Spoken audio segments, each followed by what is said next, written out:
Purple, blue.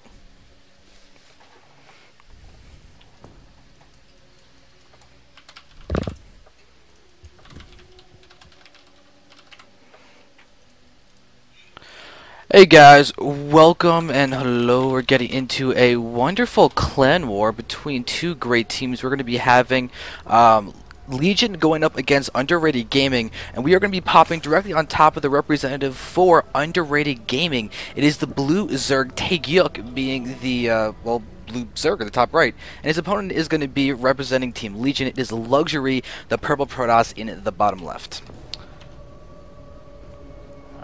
And I believe we do have Monsieur Buttery Greg with us. Hello, hello. Yeah, so we're gonna have a fun time. So Absolutely. Right now, also guys, I would like you very much to go to xanderfever.tv/vote and let us know who you think is gonna be winning. Because Taegeuk is a very strong Zerg player. He's done some weird, crazy stuff and does manage to win. And he's a very solid all-around player. Do you want to talk a little about Luxury? Sure. Luxury, you know, he plays what I would call pretty standard PvZ based on sort of how I've seen a lot of Koreans going lately. So, you know, he plays very solid. He doesn't really do very many crazy things. He doesn't really try to hide tech very often. So we'll probably see a pretty standard style out of him.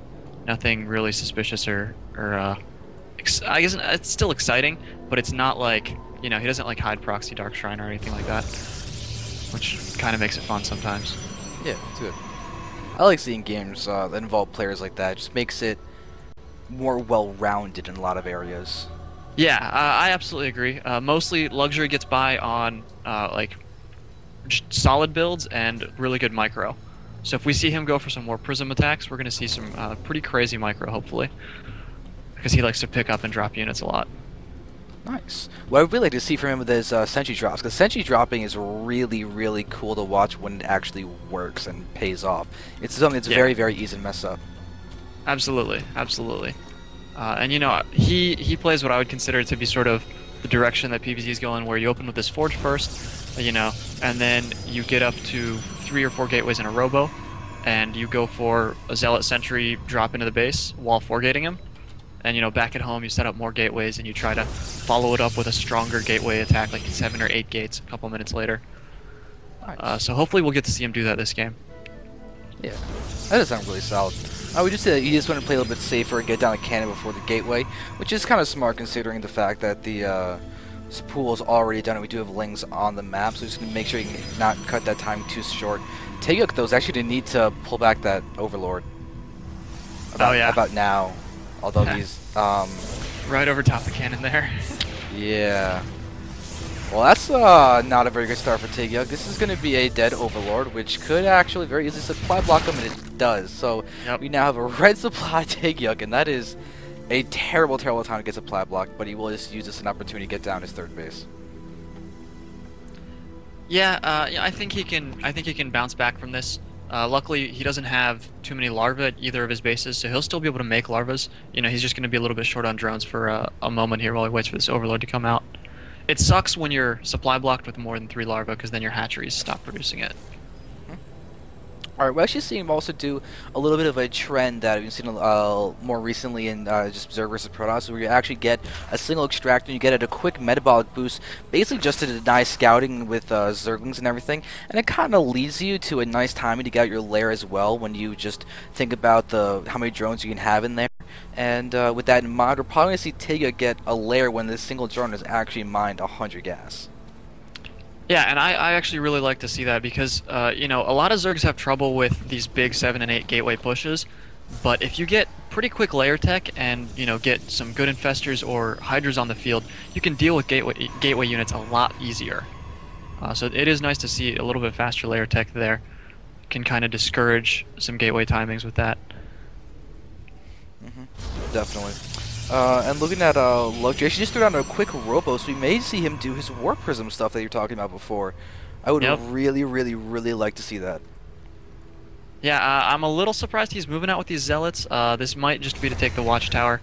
Usually he keeps them in his base until he gets his sentries ready.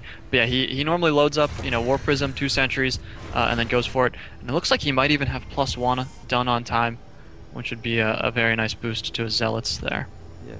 That's kind of a time that can be a little bit hard to hit at some points. Seeing as you kind of have to balance your chrono along with everything else, and it's really frustrating when you do the attack and you realize, wow, my +1 was literally 5 seconds away from completing after my attack ended. Absolutely, absolutely. So he's got 3 extra gateways coming down now, so it looks like he is getting ready for a 2-base 4 gate here. And I mean, I like the 2-base 4 gate.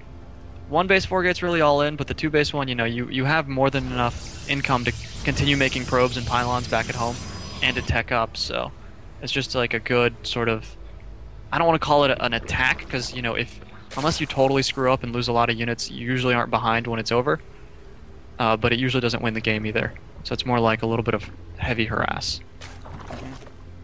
Which is the best kind of harass.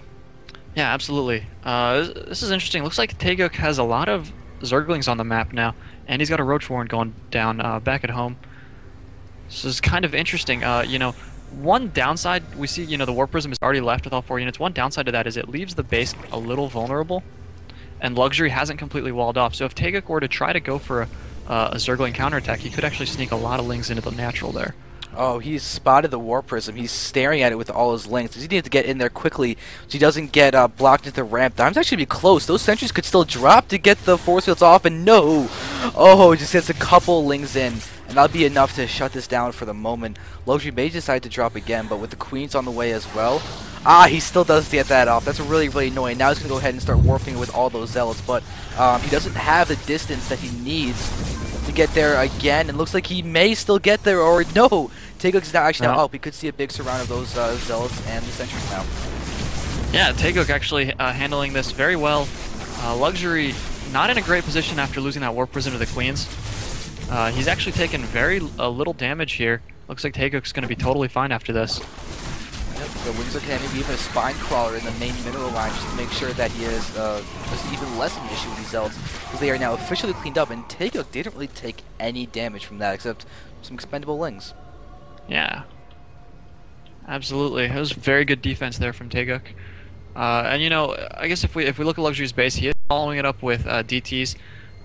These are normally to get Archons, you know, because a lot of Zerg players are going to go for Roach Ling. Obviously, we're seeing a lot of Roaches coming out right now.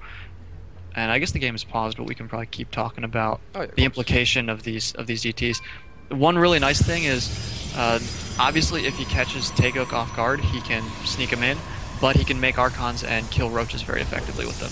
Yeah, they do bonus against bio. Yep, I love the just the versatility that goes. I mean, so it's slower than going for the High Templar, and granted, Storm is great and all, but you really only want Storm against the Ling Muta, because that's when Storm actually works against her. Against Roaches, the Storm does less damage than they'll heal when they're burrowed with Hunting Claws. It's kind of disgusting. Yeah, absolutely. Yeah, it works out very, very well. So Luxury, love the fact that he's going for the Dark Shrine, because he doesn't even need to get them out very quickly, but we're starting seeing that Taegeuk's actually going to be shutting down the third base and maybe forcing to cancel, maybe not. It looks like Luxury does have enough forces, and he barely has enough forces, actually, as Taegeuk just only has very few units on the front, just a few Roaches and a complement of Zerglings. Yeah, it looks like he's forgotten about 8 Roaches back in his natural. I'm not sure if he's just playing it safe, which I think would actually be really smart, or if, well, he's going home, so probably it was just a little bit of intimidation, but he's playing it safe, which I like to see. Yeah.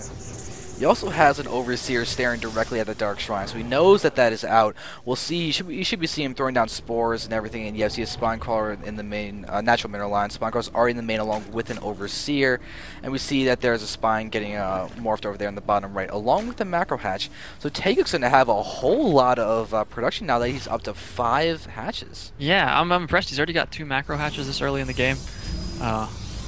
And he, a little surprising to me. Yep, and I mean, it's great because you can get so many links and you don't have to be perfect with your injects. The fewer macro hatches you have, the less room for error you have with those injects, and it's such a vital thing to be able to do. But also, take a look at the spread of overlords that Taegeuk has. He only has 1 in the bottom and 1 at the top just to watch for those Warp Prisms. So they're not very many, but they're spread to the perfect spots to not be caught by surprise, and that's something that I actually kind of like. Yeah, I agree with you there. It looks like he's going in for an attack on the third at the same time as the Warp Prism is sneaking into the natural. This is going to be interesting here. Yeah, we're seeing an attack, but there's a lot of cannons and force fields. Actually, I like the placement of those force fields. Those are very, very compact and well done. So I definitely can appreciate that. Alright. Looks like the War Prism leaves the natural without doing any damage at all. He landed on top of some roaches there and didn't warp in any units. But it is going to force Taegeuk to sort of pull his army back. And I think this is actually a little bit of a problem for Taegeuk because he's got a lot of roaches here, you know, as we sort of leave the mid game, and Luxury hasn't invested all that much in kind of crappy units. You know, he's been getting his economy going and his tech going because he's already got +3 attack on the way, and he's going to be able to get really good units to fill up his supply. Whereas Taegeuk is going to have one army of roaches first, and then he can remax with better units. Yeah, he's actually right now trying to get out a bunch of mutas, and this That's is a little surprising. I like it. It's surprising, and that's going to be its advantage in the situation. We are seeing right now there's a DT harass going on into the main. Oh, wait a second, it actually took down the Spire. Yeah, So we're not going to be. Oh, that is big. But the mutas are already out. This is going to be a dead War Prism. It should be able to drop down those DTs, and yeah, it does. The DT presence is still there, but this is huge. The delaying of that Spire is going to prevent the big danger cloud of mutas, the unbeatable cloud of mutas that Luxury is just not going to be able to deal with. Is not going to be able to deal with because he doesn't have time. He can get out High Templars if he wants. He can get out Massive Blink Stalkers, or just attack while we see Taegeuk in a vulnerable spot, and it looks like he's just going to attack. Yeah, this is going to be an interesting battle. You know, we've got, for Protoss, we have 3-0 upgrades and 1-1 for Zerg, as well as Blink done.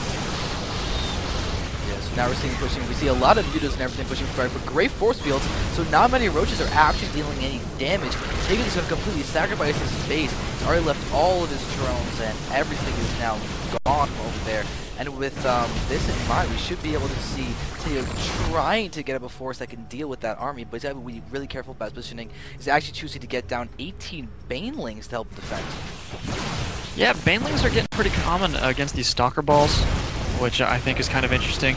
The splash damage sort of makes Blink Micro a lot harder to pull off. Oh, and here we have the macro hatch in a very vulnerable spot. It's going to actually be taken out quite easily. Taegeuk actually ends up hurting the defensive position with that. But the big thing is that there are sentries present, and sentries can almost nullify Banelings. The fact that Banelings can't attack what they can't touch. Absolutely. Now we're actually seeing pushing forward, though. There's a lot of Banes that are moving forward. There are no force fields to land in there. We see a lot of damage actually being done. There's no split, but the Roaches were just on move 2, so Taegeuk just loses his entire army when he's trying to control Banelings. So that hurts him a fair amount, but that means game 1 is going to Luxury. We're going to go into game 2 next.